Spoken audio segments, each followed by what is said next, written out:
Imaginez une guerre de 31 ans contre l'Empire britannique, une résistance clandestine si secrète que son nom signifie « n'en parle pas ». Des guerriers invisibles qui ont paralysé la plus grande puissance coloniale pendant 3 décennies. Cette histoire, l'Occident l'a enfouie, mais aujourd'hui, Lumière Noire la ressuscite. Voici l'épopée des Ekumekun, les combattants Igbo qui ont prouvé que l'Afrique n'a jamais accepté ces chaînes. Si cette histoire vous inspire, abonnez-vous et activez la cloche. L'Afrique mérite qu'on connaisse sa vraie histoire. Chapitre 1. La naissance d'une légende. Quand l'Empire a rencontré son cauchemar. Nous sommes en 1880. L'Afrique saigne. À Berlin, des hommes en costume 3 pièces fument le cigare autour d'une carte géante. Ils ne sont jamais venus en Afrique, mais ils la découpent comme un gâteau d'anniversaire.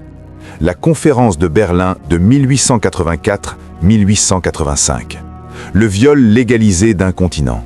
L'Europe s'arroge le droit de partager ce qui ne lui appartient pas. Et la Grande-Bretagne, cette nation qui prétend civiliser le monde, reçoit un énorme morceau, la région du fleuve Niger. Mais attention, les Britanniques ne viennent pas eux-mêmes au début. Non, non, non. Ils envoient quelque chose de bien plus cynique, une entreprise. Vous avez bien entendu, une société commerciale privée, la Royal Niger Company. Imaginez ça, votre colonisation n'est même pas assez importante pour que le gouvernement s'en occupe. Il sous-traite l'oppression à une corporation. C'est du capitalisme colonial dans sa forme la plus brutale. Cette compagnie établit son quartier général à Assaba en 1882. Leur mission ? Faire du profit. Point final. Et pour faire du profit, il faut une chose, l'huile de palme, l'or rouge de cette époque. Cette substance précieuse qui lubrifie les machines de la révolution industrielle européenne, qui fabrique le savon pour les mains sales de l'Occident. Les Britanniques en veulent le monopole absolu. Maintenant, mettons-nous à la place du peuple Igbo d'Anoma. Vous vivez paisiblement dans vos villages. Onisha Olona, Ogwashi Uku, Igbuzo, Ibusa, Asaba. Vous avez vos traditions, vos systèmes de gouvernance, vos anciens respectés, votre commerce florissant. Et soudain, des étrangers débarquent avec des fusils et vous déclarent que tout cela appartient désormais à leur compagnie. Ils ne demandent pas la permission, ils ne négocient pas, ils imposent. La Royal Niger Company se comporte comme une dictature d'entreprise. Ils créent des tribunaux indigènes pour détrôner vos anciens. Ils choisissent des chefs locaux corrompus qui leur obéissent comme des chiens. Ils envoient des missionnaires chrétiens pour détruire vos croyances ancestrales. Ils contrôlent avec qui vous commercez, à quel prix vous vendez. Votre liberté économique, anéantie. Votre autonomie politique, écrasée. Votre dignité culturelle, piétinée. Et quand vous osez protester, quand vous osez résister, la terreur s'abat. En 1888, écoutez bien ceci, la Royal Niger Company rase la moitié d'Assaba, la moitié d'une ville entière réduite en cendres. En 1889, c'est au tour d'Abossi, toute la ville, détruite jusqu'aux fondations. Leur excuse, les habitants pratiquaient des sacrifices humains. Vrai ou faux? Probablement exagéré ou carrément inventé. Mais même si c'était vrai, quelle hypocrisie! L'Europe qui sort à peine de siècles de bûchers, d'inquisitions, de guerres de religion qui ont massacré des millions, ose donner des leçons de civilisation? La réalité est simple, c'est de la punition collective, du terrorisme d'État corporatif. Les soldats de la compagnie pillent le bétail, violent les femmes, brûlent les récoltes. Ils ne conquièrent pas, ils terrorisent. Imaginez la rage qui monte dans les cœurs des jeunes hommes Igbo. Imaginez l'humiliation de voir vos sœurs violées, vos pères humiliés, vos villages en flammes. Imaginez l'impuissance face à ces fusils, ces canons, cette arrogance britannique. Mais voici ce que les Britanniques n'ont pas compris. La rage peut se transformer en révolution. Et c'est exactement ce qui s'est passé. Fin des années 1880, début 1890. Dans le secret des nuits, dans les forêts denses, quelque chose naît. Quelque chose que les Britanniques ne peuvent pas voir venir. Des groupes de jeunes hommes Igbo, les Otu Okarabia, la Société de la jeunesse, commencent à se réunir clandestinement. Ils font un serment de sang, un serment de résistance, un serment de libération. C'est la naissance d'Ekumekun. Le nom lui-même est un avertissement. En dialecte Igbo de l'ouest du Niger, Ekumekun ou Eku signifie « n'en parle pas », garde le secret. Le silence est notre arme. Et mes amis, quel génie stratégique! Comprenez la profondeur de cette approche. Les Britanniques s'attendent à des armées en uniforme, à des rois qu'ils peuvent capturer, à des capitales qu'ils peuvent bombarder. Mais Ekumeku, c'est une ombre, un réseau invisible.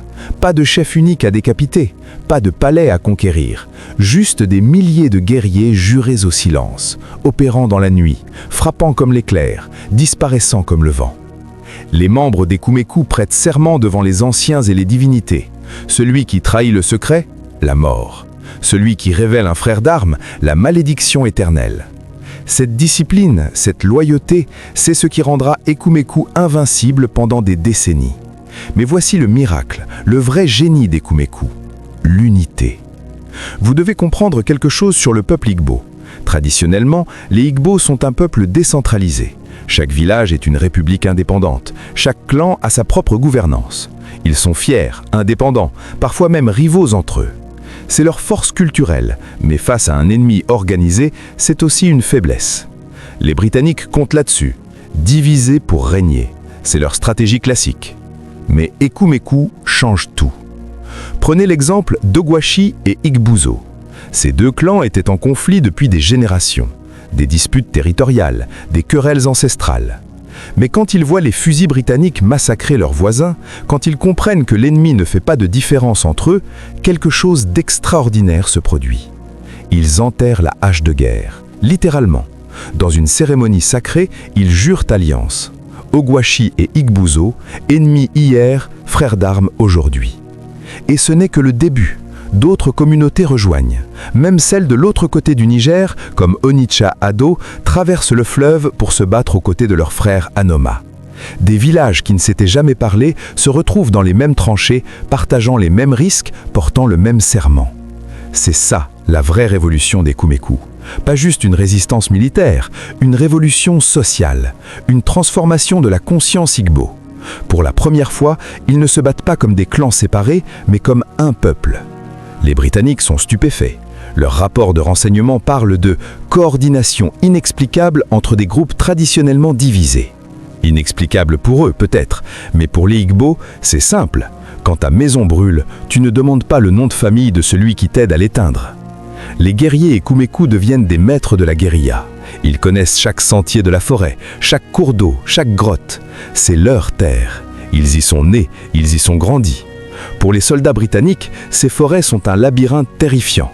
Pour Ekumeku, c'est leur terrain de jeu. Ils attaquent au l'aube, ils frappent au crépuscule, ils utilisent des signaux secrets, un cri d'oiseau, un tambour lointain, pour communiquer. Quand les Britanniques organisent une patrouille, Ekumeku le sait avant même qu'elle ne parte. Quand les Britanniques établissent un nouveau poste, Ekumeku l'attaque la nuit même. Les officiers britanniques deviennent paranoïaques. Ils écrivent dans leurs journaux des guerriers invisibles, une force insaisissable, un ennemi qui apparaît et disparaît comme un tourbillon. Des milliers de jeunes hommes rejoignent le mouvement. Ce n'est plus une révolte, c'est une insurrection populaire.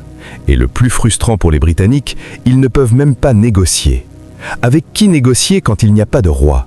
Comment faire la paix quand l'ennemi refuse de se montrer?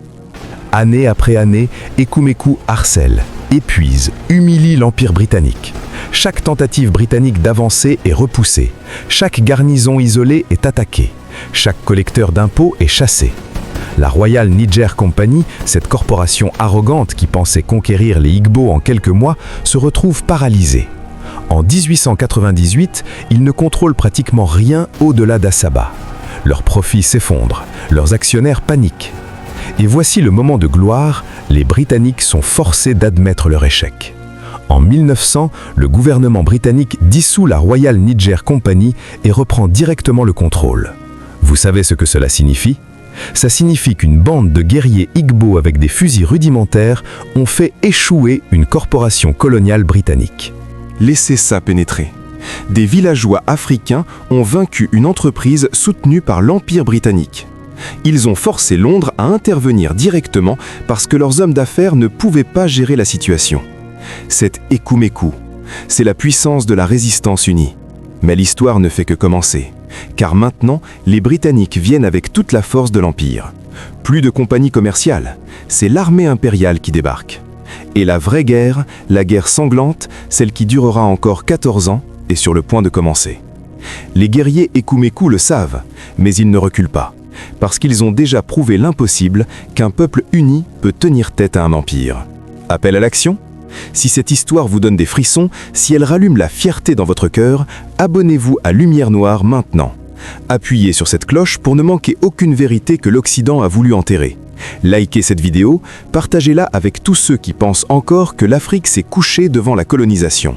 L'histoire d'Ekumeku ne fait que commencer. Et dans le prochain chapitre, vous allez découvrir comment ces guerriers ont transformé la jungle en enfer pour l'armée britannique. Restez avec moi, la légende continue. Chapitre 2. Le sang et la gloire. 30 ans de guerre totale. L'Empire britannique arrive avec sa vraie force. Fini les jeux. Fini la Royal Niger Company et ses mercenaires. Maintenant, c'est l'armée impériale qui débarque. Des régiments entiers, des canons Maxim, de l'artillerie lourde, des soldats professionnels qui ont écrasé des royaumes entiers à travers le monde. Les Britanniques pensent que c'est terminé, qu'ils vont écraser cette rébellion primitive en quelques semaines. Après tout, ils viennent de détruire le puissant royaume du Bénin en 1897. Ils ont pillé ses trésors, brûlé son palais millénaire, et maintenant, ces artefacts volés décorent le British Museum. Si Bénin est tombé, comment ces villages Igbo pourraient-ils résister? Mais Ekumeku n'est pas Bénin. Ekumeku n'a pas de palais à bombarder, pas de roi à capturer. Ekumeku est partout et nulle part à la fois. Le 2 novembre 1897, les Britanniques décident de faire un exemple. Ils bombardent Onitsha-Ado. Les canons tonnent, les obus explosent, les maisons brûlent, les femmes hurlent, les enfants pleurent. C'est l'enfer sur Terre. Les Britanniques appellent ça une opération punitive. En réalité, c'est du terrorisme militaire. Punir toute une ville pour briser l'esprit de résistance. Mais l'esprit Ekumeku ne se brise pas. Il se renforce. L'année de feu. Les Britanniques lancent leur plus grande offensive.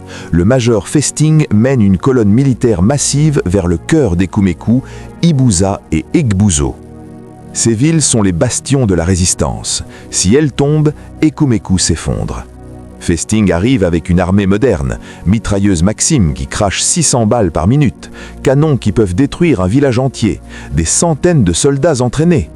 Face à eux, des guerriers Igbo avec des fusils artisanaux, des machettes, des lances. Sur le papier, c'est un massacre annoncé. Mais la guerre ne se gagne pas sur le papier. Les combats sont d'une violence inouïe. Les guerriers Ekumeku connaissent chaque colline, chaque arbre, chaque rivière. Ils tentent des embuscades, ils attaquent les flancs, ils harcèlent les lignes de ravitaillement. Les Britanniques avancent, mais chaque mètre leur coûte du sang et des munitions. Festing finit par prendre Ibuza et Igbuzo, mais à quel prix? Ces rapports parlent de résistance féroce, de pertes inattendues. Il doit littéralement raser ces villes pour les conquérir. Maisons détruites, fermes brûlées, routes démantelées, communautés entières anéanties. C'est une victoire à la Pyrrhus. Vous gagnez la bataille, mais vous perdez votre humanité. Et devinez quoi? Même après cette destruction totale, Ekumeku ne se rend pas. Les survivants disparaissent dans la forêt. Ils se regroupent dans d'autres villages. Ils recrutent de nouveaux guerriers. Parce que Ekumeku n'est pas une armée, c'est une idée. Et on ne tue pas une idée avec des canons. Puis arrive le moment de légende, l'humiliation qui fera trembler l'Empire britannique. Ogwashi-Uku. Ce nom résonnera dans les cauchemars des officiers britanniques pendant des années. Cette ville devient le Gibraltar d'Ekumeku, une forteresse de résistance inexpugnable. Les Britanniques attaquent avec toute leur force, avec toute leur arrogance. Ils pensent que c'est une formalité, juste un autre village à soumettre. Ils se trompent, terriblement. Les guerriers d'Ogwashi-Uku, avec l'aide de combattants venus de toute la région Anoma, préparent la défense parfaite. Ils connaissent le terrain, ils ont préparé des positions, ils sont prêts. La bataille qui suit est un désastre pour les Britanniques. Les guerriers Ekumeku les repoussent. Les Britanniques, ces soldats invincibles qui ont conquis un quart du monde, sont forcés de battre en retraite. Imaginez la scène. L'armée britannique en déroute, fuyant devant des sauvages armés de fusils artisanaux. Imaginez l'humiliation. Imaginez la rage à Londres quand ils reçoivent le rapport. Les Britanniques doivent appeler des renforts de Lagos. De Lagos! Ils ont besoin de troupes fraîches parce qu'ils ne peuvent pas vaincre Ogwashiuku. Cette défaite est tellement embarrassante qu'elle devient un secret militaire. Les Britanniques essaient de minimiser, de cacher, d'effacer ce moment de honte. Mais les Igbo s'en souviennent. Oh oui, ils s'en souviennent. Cette victoire devient une chanson, une légende, un cri de ralliement. Si Ogwashiuku peut les vaincre, nous le pouvons aussi. À ce stade, 1898-1899, la situation est catastrophique pour les Britanniques. La Royal Niger Company est en faillite morale et financière. Ekumeku contrôle effectivement toute la région au-delà d'Assaba. Les routes commerciales, coupées. Les collecteurs d'impôts, chassés ou tués. L'autorité britannique, inexistante. Un rapport colonial de l'époque dit textuellement « Nous ne contrôlons rien au-delà des murs de nos garnisons ». C'est l'échec total. Et c'est pour ça que le gouvernement britannique dissout la Royal Niger Company en 1900 et prend le contrôle direct. Ils envoient le message « Vous avez échoué, maintenant les vrais soldats s'en occupent ». Mais même les vrais soldats vont souffrir. 1900-1902, la Grande-Bretagne forme le protectorat du sud du Nigeria. Ils nomment de nouveaux gouverneurs, ils envoient plus de troupes, ils ont un plan, une campagne de terreur totale. Après avoir écrasé le royaume de Bénin, après avoir réprimé d'autres révoltes, les Britanniques pensent avoir la formule gagnante. Brutalité maximale, punition collective, destruction systématique. Décembre 1902, l'offensive britannique la plus massive jamais vue dans la région. Des colonnes militaires balaient la terre à Noma, village après village. Leurs ordres sont clairs, détruire tout ce qui soutient Ekumeku. C'est une guerre totale, pas de distinction entre combattants et civils, pas de pitié, pas de prisonniers. Les soldats britanniques brûlent les villages, détruisent les récoltes, emprisonnent les anciens, violent les femmes, massacrent le bétail, transforment une terre fertile en désert. Les rapports britanniques eux-mêmes admettent la brutalité. Politique de terre brûlée appliquée avec succès. Avec succès, comme si génocider des villages était un accomplissement. Des leaders Ekumeku sont capturés et emprisonnés, d'autres sont exécutés sommairement. Les Britanniques pensent avoir coupé la tête du serpent. Ils déclarent en 1903 « Le mouvement Ekumeku est complètement brisé. Les sociétés secrètes sont détruites. » Ils célèbrent, ils s'auto-congratulent, ils écrivent des rapports triomphants à Londres. Mission accomplie. Et puis, 1904. Ekumeku ressuscite. Vous comprenez ? Après 20 ans de guerre, après des milliers de morts, après la destruction de dizaines de villages, après que leurs leaders aient été tués ou emprisonnés, Ekumeku revient. C'est ça la vraie puissance de cette résistance. Ce n'est pas une armée qu'on peut détruire, c'est un esprit, l'esprit de liberté. Et cet esprit est immortel. La deuxième phase d'Ekumeku commence différemment. C'est moins coordonné, plus spontané. Des communautés individuelles se soulèvent indépendamment. Mais le message est le même. Nous ne nous soumettrons jamais. L'étincelle de cette renaissance, une dispute à Ogwashiuku.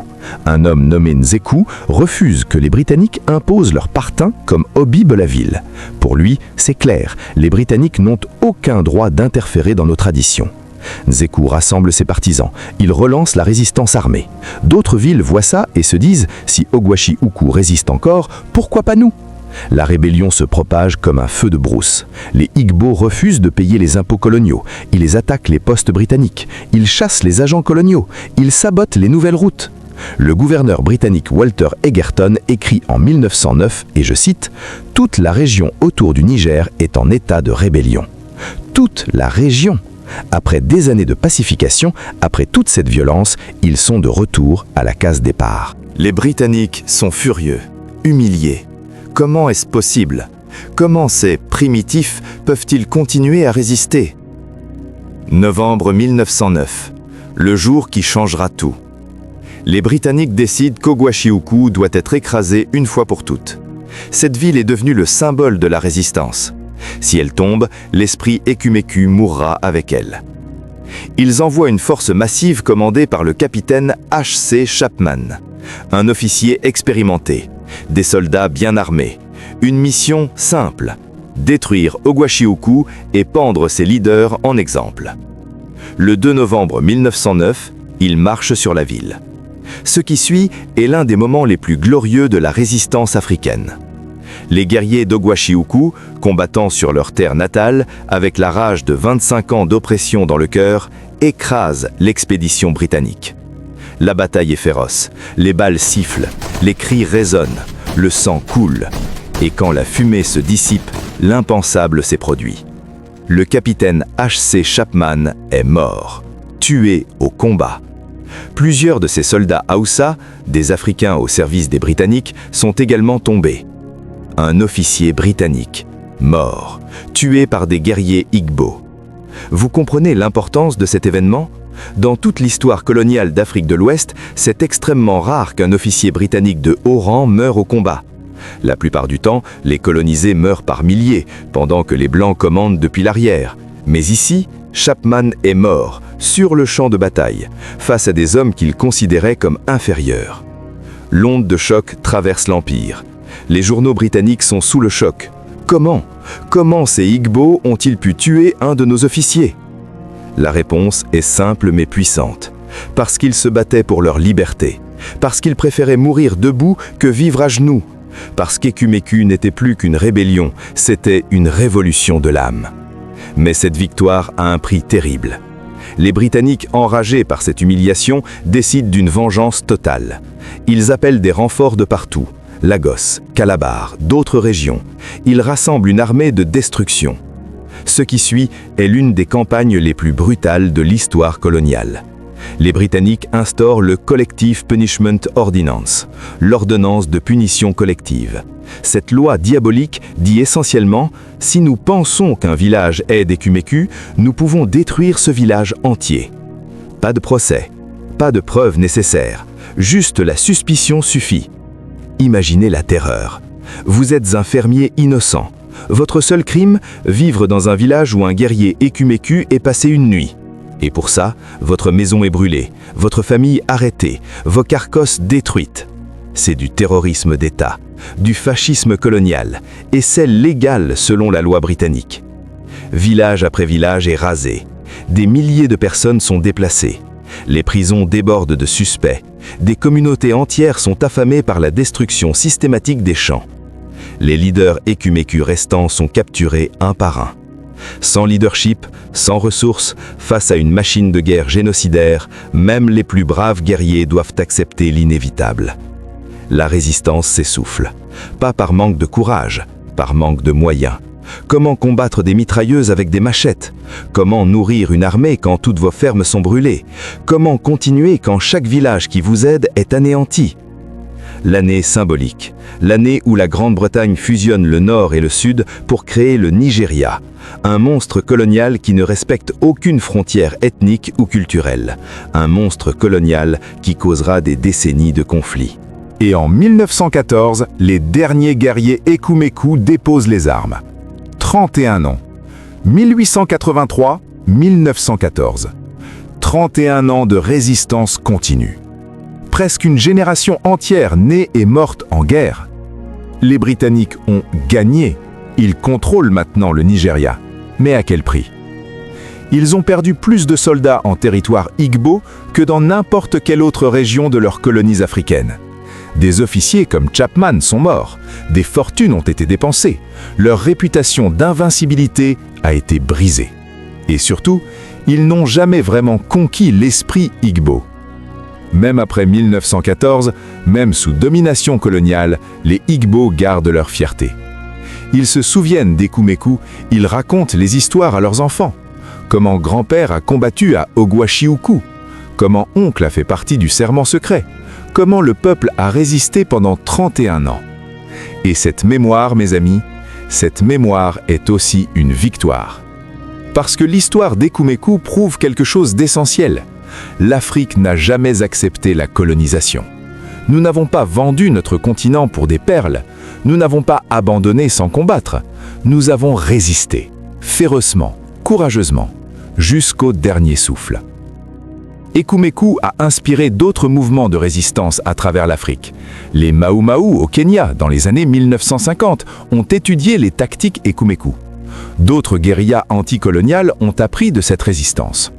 Le nom Ekumeku est devenu synonyme de résistance indomptable. Un symbole que même face à l'empire le plus puissant du monde, un peuple uni peut tenir tête pendant des décennies. Aujourd'hui, malheureusement, peu de gens connaissent cette histoire. Même au Nigeria, Ekumeku n'est pas enseigné dans toutes les écoles. Pourquoi ? Parce que les anciennes puissances coloniales et leurs héritiers préfèrent que vous pensiez que l'Afrique s'est soumise facilement, que nous étions arriérés et primitifs, que la colonisation était une mission civilisatrice. Mensonge. Ekumeku est la vérité. 31 ans de guerre prouvent que nos ancêtres étaient des guerriers, des stratèges, des héros qui ont sacrifié tout pour la liberté. Cette histoire doit être racontée, encore et encore, jusqu'à ce que chaque jeune Africain connaisse le nom d'Ekumeku, jusqu'à ce que chaque personne noire sur cette planète sache que nos ancêtres ne se sont jamais soumis. Nous sommes les descendants de guerriers, de résistants, de héros. Et cette vérité, personne ne peut l'effacer. Si cette histoire vous a donné la chair de poule, si elle a rallumé la flamme de fierté dans votre cœur, abonnez-vous à Lumière Noire maintenant. Nous déterrons les vérités que l'Occident a enterrées. Nous racontons les histoires que l'école ne vous a jamais apprises. Appuyez sur like si vous pensez qu'Ekumeku mérite d'être connu dans le monde entier. Partagez cette vidéo avec tous ceux qui doutent encore de la grandeur africaine. Commentez en bas, avez-vous déjà entendu parler d'Ekumeku avant ? Quelle autre histoire africaine voulez-vous que Lumière Noire révèle ? Nos ancêtres ont résisté 31 ans. Le moins que nous puissions faire, c'est garder leur mémoire vivante 31 secondes en appuyant sur ces boutons. Ekumeku n'est pas mort en 1914. Ekumeku vit en chacun de nous qui refuse l'oppression, qui refuse l'oubli, qui refuse de baisser la tête. Lumière Noire, la vérité que l'Afrique mérite. Rendez-vous dans la prochaine vidéo, où nous explorerons d'autres résistances africaines oubliées. Parce que l'histoire de notre continent est une épopée de courage que le monde doit connaître. Restez fiers, restez éveillés, restez libres.